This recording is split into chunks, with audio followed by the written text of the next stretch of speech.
సుదీర్ఘమైన రాజకీయ అనుభవం, పరిపాలనపై అపారమైన పట్టు ఉంది అని చెప్పుకునే ముఖ్యమంత్రి చంద్రబాబు నాయుడు గారు ఈసారి మాత్రం గతంతో పోల్చినా కూడా ఈసారి మాత్రం చాలా బలహీనమైన ముఖ్యమంత్రిగా ప్రజల్లో పేరు తెచ్చుకుంటూ ఉన్నారు. తన సొంత పార్టీ ఎమ్మెల్యేలు, నాయకులు ఎక్కడికక్కడ సహజ వనరుల్ని, ప్రకృతి వనరుల్ని దోచేస్తూ ఉంటే ఏమీ చేయలేని పరిస్థితుల్లో ఉన్నారు. చివరకు చిన్న చిన్న కొట్టుల దగ్గర కూడా కమిషన్లు వసూలు చేస్తున్నా, పత్రికల్లో కథనాలు వస్తున్నా కూడా ఏమీ చేయలేని పరిస్థితుల్లో ముఖ్యమంత్రి చంద్రబాబు నాయుడు గారు ఉన్నారు. ఈరోజు ఆంధ్రజ్యోతి పత్రికలో రాశారు బ్యానర్ ఐటమ్. ఈ కథనం చూస్తే ఏపీలో పరిస్థితులు ఎంతగా దిగజారిపోయాయి, చంద్రబాబు నాయుడు అంటే కూడా ఏ ఎమ్మెల్యే కూడా లెక్క చేయడం లేదు అన్నది కూడా ఆంధ్రజ్యోతి కథనం బట్టి చాలా క్లియర్గా అర్థమవుతోంది. ఆంధ్రజ్యోతిలో వచ్చిన ఈ కథనం చూస్తే అమరావతిలో కూడా పరిస్థితి ఎలా ఉండబోతోంది, ఈ రాష్ట్రంలో ఏం జరుగుతోంది అన్నది చాలా క్లియర్గా అర్థమవుతుంది. మట్టి మేత, ప్రజాప్రతినిధుల గుప్పెట్లో గ్రావెల్ అంటూ హెడ్లైన్ పెట్టారు. అయితే ఈ కథనంలో కొన్ని జాగ్రత్తలు అయితే తీసుకున్నారు. ఈ కథనంలో ఆంధ్రజ్యోతి షర్మిలమ్మ ఫార్ములాను ఫాలో అయ్యింది. షర్మిలమ్మ ఫార్ములా అంటే ఏంటంటే, ఇప్పుడు చంద్రబాబు నాయుడు ప్రభుత్వంలో ఇక తప్పనిసరి పరిస్థితుల్లో ఏదైనా విమర్శ చేయాల్సి వచ్చినా అన్ని హద్దులు దాటిపోయి ప్రజాప్రతినిధులు నేరాలకు, దోపిడీకి పాల్పడుతుంటే ఇక తప్పనిసరి పరిస్థితుల్లో విమర్శించాల్సి వచ్చినా షర్మిల ఫస్ట్ తన జగన్మోహన్ రెడ్డి 5 ఏళ్లలో పరిపాలన గురించి ఫస్ట్ విమర్శిస్తారు. ఆమె దారుణంగా జరిగిపోయింది జగన్మోహన్ రెడ్డి హయాంలో అని విమర్శించి ఒక 10 లైన్లు, ఆ తర్వాత ఒక 5-6 లైన్లు చంద్రబాబు నాయుడు గురించి, ఈ ప్రభుత్వం గురించి మాట్లాడుతుంటారు షర్మిల. ఇదే షర్మిలమ్మ ఫార్ములా. ఆంధ్రజ్యోతి కూడా అదే ఫార్ములాతో మొదలుపెట్టింది.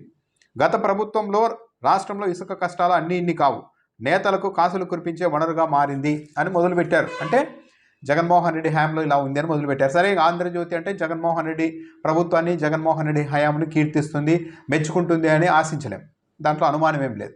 కానీ ఈరోజు ప్రజెంట్ ఈ రాష్ట్రంలో ఈ పరిస్థితి ఎలా ఉంది అన్న దానిపైన ఆంధ్రజ్యోతి రాసిన వ్యాఖ్యలే ఒక తీవ్రతగా అద్దం పడుతూ ఉన్నాయి.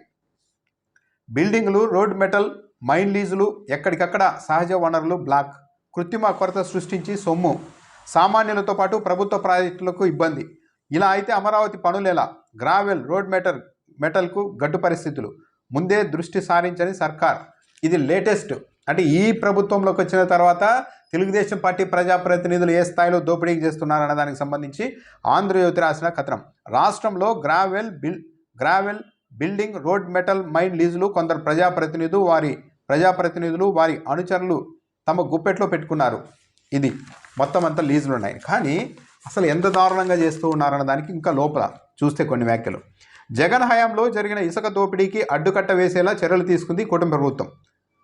అయితే కొందరు ప్రజాప్రతినిధులు ప్రభుత్వానికి తెలియకుండా సొంతంగా ఇసుక రీచులు ఏర్పాటు చేసుకొని దందా సాగిస్తూ ఉన్నారు.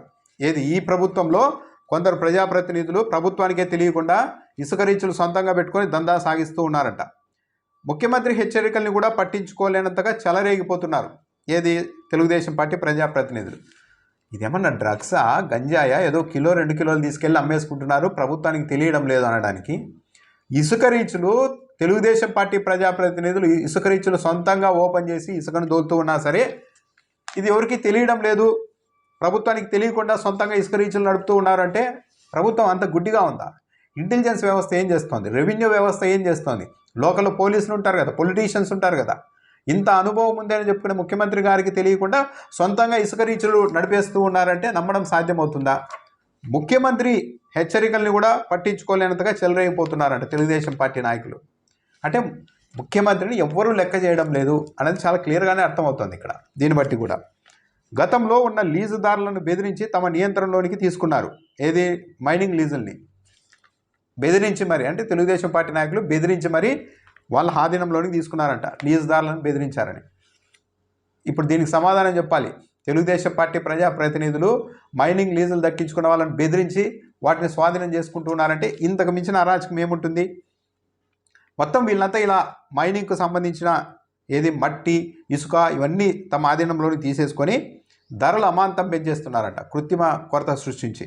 దీనివల్ల భారాన్ని సామాన్యుడు మోయాల్సి వస్తోంది. ప్రభుత్వానికైనా సులువుగా మట్టి, రోడ్ మెటల్ లభిస్తోందా అంటే లేదని చెప్పాలి.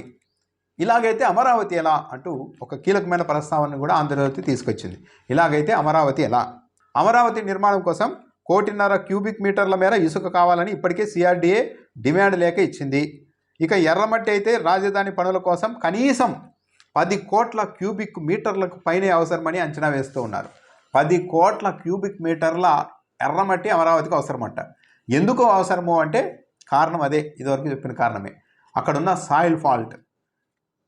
ఉమ్మడి గుంటూరు జిల్లాలో ప్రత్యేకించి సిఆర్డి ప్రాంతంలో ఎర్రమట్టికి తీవ్ర కొరత ఉంది. అక్కడ ఉన్నదంతా నల్లమట్టే. దాన్ని ఇంటి నిర్మాణంతో పాటు మౌలిక వనరుల ప్రాజెక్టులకు అసలు వాడలేరు. కాబట్టి ఉమ్మడి కృష్ణా జిల్లాలో ఉన్న వనరులపై ఆధారపడక తప్పదు. మొత్తం రాజధాని ప్రాంతం సిఆర్డిఏ ప్రాంతం అంతా నల్లమట్టి. అక్కడ ఏమాత్రం వర్షం వచ్చినా బంక జారడం ఇలాంటివన్నీ ఉంటాయి. ఆ పరిస్థితిని తప్పించాలంటే పెద్ద ఎత్తున బయటి నుంచి అక్కడికి ఎర్రమట్టిని తరలించాల్సిన అవసరం ఉంది. ఇదే చెప్తున్నారు. అమరావతిలో అంత ఈజీగా ఉండదు, అక్కడ నిర్మాణాలకి అనువైన ప్రాంతం కాదు అని చెప్తున్నారు. ఇప్పుడు అక్కడ అంతా ఈ బంక లేకుండా, ఈ బురద లేకుండా చేయడానికి ఎర్రమట్టి దాదాపు 10 కోట్ల క్యూబిక్ మీటర్లు అవసరమని ఆంధ్రజ్యోతి రాసింది. గన్నవరం, బాపులపాడు, అగిరిపల్లి, నందిగామ, జగ్గయ్యపేట, కంచికచెర్ల, నూజివీడు, విజయవాడ రూరల్ మండలాల్లో ఎర్రమట్టి నిల్వలు పుష్కలంగా ఉన్నాయి. కానీ ఆయా ప్రాంతాల్లో వాటి లీజులను కొందరు ప్రజాప్రతినిధులు సొంతం చేసుకున్నారు. ప్రజాప్రతినిధులు అంటే టీడీపీ నాయకులే. కృష్ణా జిల్లా పరిధిలో 4 ప్రజాప్రతినిధులు గ్రావెల్ లీజులను నియంత్రిస్తున్నారు. వారిలో కొత్తగా ఎన్నికైన ఒక ప్రజాప్రతినిధి కూడా ఉన్నారు. ప్రజాప్రతినిధి అంటే ఎవరంతా ఎమ్మెల్యేలు. ఇక దాంట్లో అనుమానమే, ప్రజాప్రతినిధులను రాశారు, ఎమ్మెల్యేలను రాస్తే బాగోదని. మరి భవన నిర్మాణంతో పాటు రహదారులు, ఇతర కీలక ప్రాజెక్టులకు ఉపయోగపడే రోడ్డు మెటల్, బిల్డింగ్ స్టోన్ వంటివి ఉమ్మడి కృష్ణా జిల్లా పరిధిలో జీకొండూరు, ఇబ్రహీంపట్నం, కంచికచెర్ల, జగ్గయ్యపేట, మైలవరం తదితర మండలాల పరిధిలో భారీగా లీజులున్నాయి. ఇప్పుడు అవి ఎక్కువగా ప్రజాప్రతినిధులు, వారి అనుచరుల చేతుల్లోనికే వెళ్ళిపోయాయి. ఏది రోడ్డు మెటల్ కూడా మొత్తం ప్రజాప్రతినిధులు వాళ్ళ అనుచరుల చేతులకి వెళ్ళిపోయాయి. పేరుకే లీజుదారుల పేరిట ఉన్న వాటిని నడిపించేది వ్యాపారంతో పాటు చీకటి దందా చేస్తోంది కొందరు నేతలే. లీజుదారులను ఉంటారు కానీ పేరు మీద రికార్డులలో మొత్తం దందా చేస్తోంది ప్రజాప్రతినిధులే అని ఆంధ్రజ్యోతి రాసింది. ఈ విధంగా ఈ రాష్ట్రంలో పరిస్థితి ఉంది. ఆంధ్రజ్యోతి రాస్తోంది. ముఖ్యమంత్రి చెప్పినా సరే లెక్క చేయడం లేదంట. కొందరు ప్రజాప్రతినిధులు ఏకంగా ప్రైవేటుగా ఇసుక రీచులు ఓపెన్ చేసుకొని మరీ దందాలు చేసుకుంటున్నారు. ప్రభుత్వానికి తెలియకుండా చేస్తున్నారట. ప్రభుత్వానికి అన్నీ తెలిస్తూ ఉంటాయి. ప్రభుత్వానికి తెలియదంటే ఇంకా ఇంతకు మించిన అసమర్థత మరొకటి అంటూ ఉండదు. ఏది ఇసుక రీచులు కూడా ప్రైవేట్గా చేసుకుంటూ ఉంటే ప్రభుత్వానికి తెలియదంటే ఎవరు నమ్మేకి లేదు. మొత్తం కృష్ణా, గుంటూరు జిల్లాల్లో మొత్తం వ్యవస్థ అంతా తెలుగుదేశం పార్టీ నాయకుల చేతుల్లోనికి వెళ్ళిపోయినాయి. మొత్తం సహజ వనరులు అనేది ఈనాడు కథనం బట్టి చాలా స్పష్టంగా అర్థమవుతుంది. 10 కోట్ల క్యూబిక్ మీటర్ల ఎర్రమట్టి కావాలంట అమరావతికి. మరి కృష్ణా జిల్లా పరిధిలోని మొత్తం ఆ మైనింగ్ అంతా టీడీపీ నాయకుల చేతుల్లోనే ఉందని చెప్తున్నారు.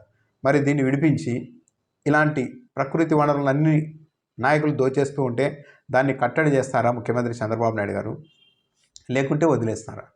వదిలేసే అవకాశాలు ఎక్కువ ఉన్నాయి. ఎందుకంటే చాలామంది ఎమ్మెల్యేల మీద ఇప్పటికే రకరకాల ఆరోపణలు వచ్చాయి. సిమెంట్ ఫ్యాక్టరీలు మూసివేయిస్తున్నారు, బీర్ల కంపెనీల మీద దాడి చేస్తున్నారు కమిషన్ల కోసం, చికెన్ కొట్టుల మీద దాడి చేస్తూ ఉన్నారు, ప్రైవేటు లాడ్జుల మీద దాడి చేస్తూ ఉన్నారు, బిచ్చగాళ్ళను కూడా వదిలిపెట్టడం లేదు, ఉపాధి హామీ పథకానికి సంబంధించి ఇవన్నీ. ఇంకా లిక్కర్ అయితే తెలుగుదేశం పార్టీ ఎమ్మెల్యేలు ఎంత చేస్తున్నారో అందరికీ తెలుసు. ఇలా ప్రతిదీ తెలుగుదేశం పార్టీ నాయకులు హద్దులు మీరి ప్రభుత్వానికి చెడ్డ పేరు వస్తుందా మంచి పేరు వస్తుందా అన్నదాంతో సంబంధం లేకుండా చెలరేగిపోతున్నారని వరుసగా పత్రికల్లో కథనాలే వస్తున్నాయి. కానీ ఇప్పటివరకు ముఖ్యమంత్రి చంద్రబాబు నాయుడు గారు నిర్దిష్టంగా ఒక ఎమ్మెల్యేని పిలిపించి మాట్లాడి మందలించి, ఇదిగో ముఖ్యమంత్రి చంద్రబాబు నాయుడు గారు పిలిపించి మందలించిన తర్వాత ఇగో పలానా ఎమ్మెల్యే పనితీరులో మార్పు వచ్చింది, ఆయన బుద్ధిగా బతుకుతున్నారు అనడానికి ఒక ఎవిడెన్స్ లేదు. ఈ ఏడాదిలో ఎక్కడికక్కడ చెలరేగిపోతూనే ఉన్నారు. సో ఇప్పుడు ఈ కథనం రాసినప్పటికీ కూడా మార్పు వచ్చేస్తుంది. మొత్తం తెలుగుదేశం పార్టీ ప్రజాప్రతినిధుల చేతుల్లో ఉన్న ఇసుక, మట్టి, స్టోన్ ఇవన్నీ విడిపించేసి అది ప్రభుత్వానికి ప్రజలకు ఉపయోగపడేలా అందుబాటులోనికి తెస్తారా అంటే అనుమానమే. ఆ పరిస్థితుల్లో ముఖ్యమంత్రి ఉన్నట్టు కనిపించడం లేదు ఎక్కడా కూడా. వీళ్ళని నియంత్రించే ప్రయత్నాలు కూడా ఆయన వైపు నుండి లేవు.